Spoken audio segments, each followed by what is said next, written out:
എന്താണ് അല്ലാഹു തആല ഒരു നിസ്കാരത്തിന്റെ ഒരു റക്അത്തിൽ തന്നെ നമുക്ക് 2 സുജൂദ് നിർബന്ധമാക്കിയത്?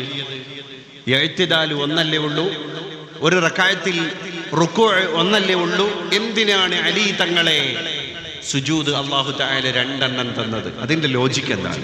അലി റളിയല്ലാഹു അൻഹു പറഞ്ഞു കൊടുക്കാണ്, അതിൽ വലിയൊരു ഫൽസഫ കിടക്കുന്നുണ്ട്, വലിയൊരു ചിന്ത മറഞ്ഞു കിടക്കുന്നുണ്ട്.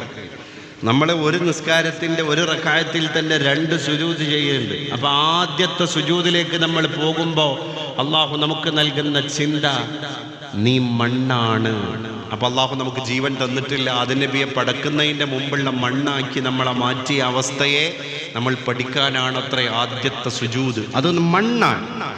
ആ സുജൂദിൽ നിന്നുള്ള ഉയരൽ ദുനിയാവിലേക്ക് നമ്മൾ വന്നു എന്നുള്ളതിന്റെ സൂചകമാണ്. രണ്ടാമത്തെ സുജൂദിലേക്ക് അതേ റക്അത്തിൽ തന്നെ നമ്മൾ പോകുന്നത്, നമ്മൾ ഖബറിലേക്ക് പോയി.